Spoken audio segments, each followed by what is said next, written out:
Ladies and gentlemen, what we witnessed on Smackdown wasn't just an attack. It wasn't just a beatdown. What we saw was the most cowardly, disgusting, and downright pathetic display of fake toughness in WWE history. And I'm going to tell you exactly why Bronson Reed and Bron Breakker should be absolutely ashamed of themselves, why this moment exposes everything wrong with modern wrestling, and why Brock Lesnar, even at his age, would destroy both of these pretenders in a legitimate fight without breaking a sweat. But here's what really makes my blood boil. Here's what actually keeps me up at night thinking about the sheer audacity of what happened. Two men, and I use the term loosely, decided that the only way they could possibly make a name for themselves, the only way they could get any kind of relevance in this industry, was to ambush a legend backstage. Not in the ring, not face to face, not like men, but backstage like cowards hiding in the shadows, waiting for the perfect moment to strike when someone's guard is down. Think about that for a second. Really let it sink in. Bronson Reed, a man who's been floundering in mediocrity for years, desperately trying to find any shred of relevance, any reason for fans to care about him.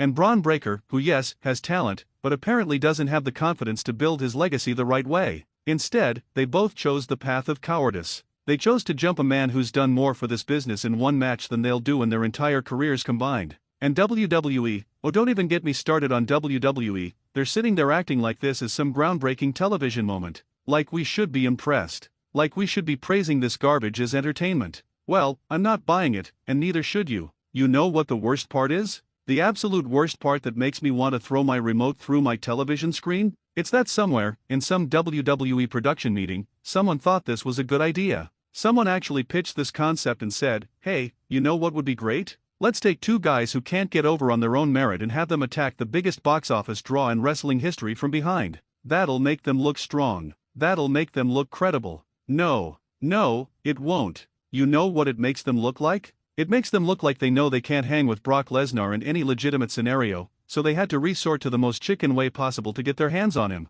Let's talk about Brock Lesnar for a minute, because clearly, some people have forgotten who this man actually is. This isn't just some guy who shows up and collects a paycheck. This is a legitimate NCAA Division I heavyweight wrestling champion. This is a man who walked into UFC, one of the most brutal combat sports organizations in the world, and became the heavyweight champion. This is someone who's fought and defeated some of the most dangerous fighters on the planet. Shane Carwin, a man with knockout power that could literally end lives, couldn't put Brock away. Frank Mir, one of the most technical submission artists in heavyweight history, got absolutely demolished in their rematch. Randy Couture, a legend in mixed martial arts, got manhandled like he was a child. Mark Hunt, a man who's knocked out people with kicks that sound like gunshots, couldn't finish Brock. And Alistair Overeem only beat him because Brock was dealing with diverticulitis, a condition that was literally destroying his intestines and should have killed him. This is the man that Bronson Reed and Bron Breakker decided to jump from behind. A legitimate fighter. A legitimate athlete. A man who's proven himself in actual combat sports, not just the scripted world of professional wrestling. And they had to attack him backstage because they know, deep down in their hearts,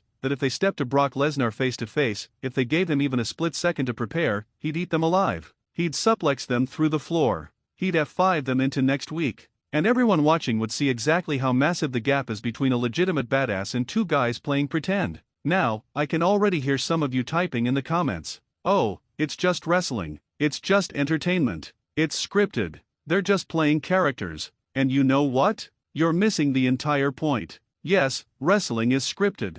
Yes, it's entertainment. But the way you build credible stars, the way you create legitimate main event talent, isn't by having them ambush people from behind like cowards. That's lazy booking. That's creative bankruptcy. That's WWE saying we don't know how to make these guys look good, so we're just going to have them jump someone when they're not looking and hope that's enough. You want to know how you build stars properly? You build them through competition. You build them through battles. You build them by having them face adversity and overcome it. Look at Stone Cold Steve Austin. He didn't become the biggest star in wrestling history by jumping people from behind. He did it by getting in Bret Hart's face, by challenging Mr. McMahon directly, by fighting The Rock in the center of the ring at WrestleMania. Look at John Cena. Love him or hate him, the man earned his spot by showing up every single night and proving himself against anyone and everyone. Look at Roman Reigns' recent run. He became the biggest star in the company by being an unstoppable force who beat everyone put in front of him in matches that mattered. That's how you create stars. Not through backstage ambushes.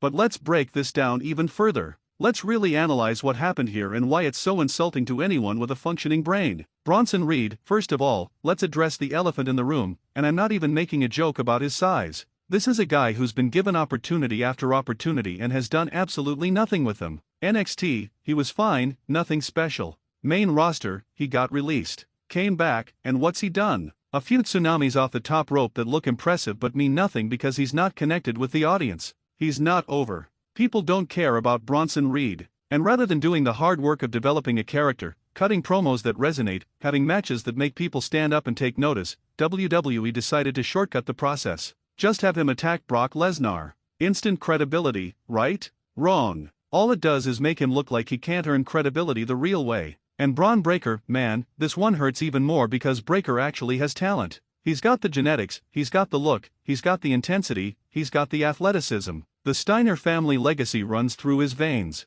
But instead of building him up properly, instead of giving him meaningful feuds and programs where he can showcase all of that ability, they're having him attack legends from behind. Why? Because it's easy. Because it's lazy. Because WWE has forgotten how to tell long-term stories that actually develop characters in meaningful ways. They want instant gratification. They want shock value. They want social media clips that go viral. But they don't care about the long-term damage they're doing to these performers' credibility. Here's something else that really gets under my skin about this whole situation: the lack of respect. The absolute disrespect shown to Brock Lesnar, to his legacy, to everything he's accomplished. This is a man who's main event multiple WrestleManias. This is someone who's held world championships across multiple organizations. This is a legitimate attraction that draws money every single time his music hits. And WWE treated him like a prop, like a stepping stone, like someone who exists just to make other people look good. Now, I understand that part of being a veteran in this business is helping younger talent get over. I get that. But there's a right way and a wrong way to do it. Having legends lose matches to up-and-coming stars? That's the right way. Having them get beaten down in competitive situations? That's the right way. Having two guys jump them from behind like street thugs? That's not elevating anyone. That's just cheap shock television that'll be forgotten in 2 weeks. And let's talk about the execution of this attack itself. Because even if we accept the premise, which I don't, the way it was done was absolutely terrible. These guys jumped Brock Lesnar backstage, hit him with everything they had, and you know what happened? He still looked more dangerous than both of them combined. Even while getting attacked, even while being outnumbered 2-1, Brock Lesnar looked like a caged animal that was 1 second away from breaking free and murdering everyone in sight. That's the aura he has. That's the presence he commands. And it completely undermines the entire purpose of the angle because instead of making Reed and Breakker look strong, it just made them look like they got lucky that they caught him off guard. You want to know what would have happened if this was a real fight? If Bronson Reed and Bron Breakker actually tried to jump Brock Lesnar in a real situation?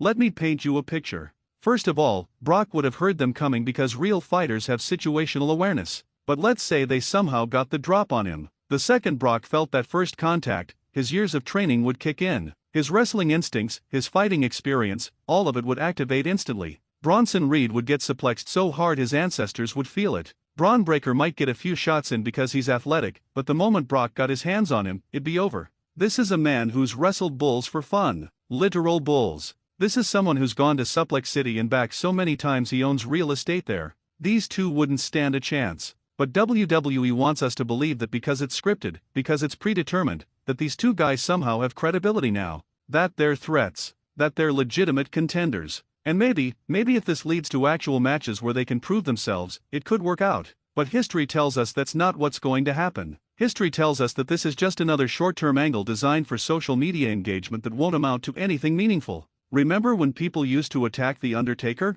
Remember how many careers that launched? Oh wait, it didn't, because you can't build a career on jumping legends from behind. You have to actually back it up in the ring. And here's another thing that absolutely drives me insane about modern WWE booking: the complete and total lack of consequences. What's going to happen to Bronson Reed and Bron Breakker for this attack? Are they going to get arrested? Are they going to get fined? Are they going to get suspended? Of course not. In fact, they'll probably come out on the next Smackdown and cut promos about how awesome they are for doing it. Meanwhile, in any real sports organization, if two athletes ambushed another athlete backstage, there would be massive consequences. Suspensions, fines, possible criminal charges. But in WWE's world, it's just another Tuesday. And that lack of consequences makes everything feel meaningless. It makes the universe they're trying to create feel fake and hollow because there's no internal logic to it. Speaking of logic, let's address the elephant in the room regarding Brock Lesnar's booking. Why was he even backstage in a position to be attacked? Where was Paul Heyman?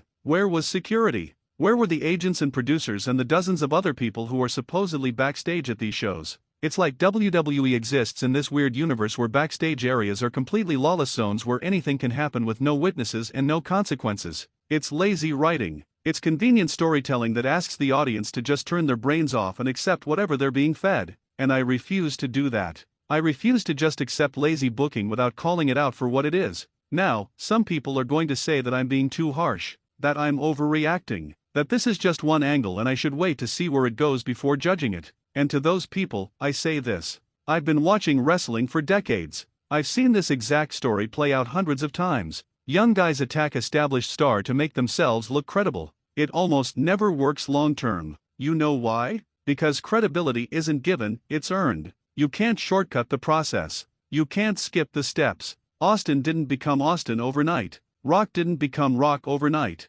Even Roman Reigns, who people complained about being pushed too hard, still had to go through years of refinement before his current character clicked. But WWE in 2024 and now 2025 seems to think they can just create stars instantly with shock value moments. And it doesn't work. Let's also talk about what this means for Brock Lesnar's character and his future. This is someone who's been presented for years as the single most dominant force in WWE, the Beast incarnate, the Conqueror, a man who's destroyed everyone put in front of him, and now, he got jumped by two guys backstage. How does he recover from that? If he comes back and immediately destroys both of them, then the attack meant nothing and it was pointless. If he doesn't destroy them, then his aura is permanently damaged and he's not the unstoppable force he once was. It's a lose-lose situation created by short-sighted booking that prioritizes momentary shock over long-term storytelling. And here's what really gets me about this whole situation: the disrespect to the audience. WWE thinks we're stupid. They think we're going to see this attack and immediately forget that Brock Lesnar is a legitimate fighter who would destroy both of these guys in any real scenario. They think we're going to ignore logic and common sense because they told us to. They think that spectacle is enough, that shock value is enough, that we don't need actual storytelling or character development or logical progression. Just throw some bodies around, create some chaos, and the audience will eat it up. Well, I'm not eating it up. I'm calling it out for the garbage that it is. But you know what the saddest part of all this is? It's that Bronson Reed and Bron Breakker are talented performers who deserve better than this. They deserve storylines that actually showcase their abilities. They deserve programs that let them develop as characters and connect with the audience. Instead, they're being used as props in a shock value angle that'll be forgotten by next month. Their credibility isn't being built, it's being borrowed from Brock Lesnar, and borrowed credibility always has to be paid back with interest. And when this angle inevitably falls apart, when the matches don't deliver, when the crowd doesn't care, they'll be the ones left holding the bag while WWE moves on to the next short-term shock moment. The attack itself, let's really break down what we saw, was brutal, I'll give them that. Reed hitting those tsunamis, Breakker with those clotheslines and that intensity, it looked good visually. But looking good visually isn't enough. Wrestling has always been about more than just moves and spots. It's about storytelling. It's about making the audience feel something. And what did this make me feel? Annoyed, frustrated, disappointed. Because I've seen it all before. I've seen this exact playbook run so many times that I could book the next 3 months of the storyline right now and probably be at least 70% accurate. They'll attack Brock again. He'll come back for revenge. There'll be a match at a pay-per-view. Someone will win, someone will lose, and in 6 months, we'll all have moved on to the next thing. What WWE should be doing is creating stars who can stand on their own. Stars who don't need to attack legends to be relevant. Stars who the audience genuinely cares about because they've been given real character development and meaningful storylines. Look at someone like LA Knight. The guy got over organically, through his personality, through his promos, through connecting with the crowd. He didn't need to attack anyone from behind to be relevant. He earned it. That's how you create stars. Not through shortcuts and cheap tactics. I want to see Bronson Reed develop a character that's more than just a big guy who does a splash. I want to see Bron Breakker become the next generation Steiner that lives up to his family legacy through great matches and compelling storylines. But this ain't it. This attack, this angle, this whole situation is creative bankruptcy. It's WWE admitting they don't know how to build stars anymore, so they're just going to throw them into situations with established names and hope something sticks. And the worst part is, it probably will work in the short term. People will talk about it. Social media will blow up. The clips will go viral. But in the long term, when we look back on the careers of Bronson Reed and Bron Breakker, this moment won't be remembered as their launching point. It'll be remembered as a desperate attempt to manufacture relevance. So here's my challenge to WWE Creative, to Triple H, to everyone involved in making these decisions. Stop taking shortcuts. Stop relying on shock value. Stop treating your audience like we can't handle actual long-term storytelling. Give us characters we can invest in. Give us storylines that make sense. Give us reasons to care about these performers beyond just they attack someone famous. Because right now, all you're doing is damaging the credibility of your new talent while simultaneously disrespecting the legends who built this company. And that's a losing strategy no matter how you look at it. This attack on Brock Lesnar wasn't a star-making moment. It was a desperate play that exposed everything wrong with modern WWE booking, and we all deserve better than that.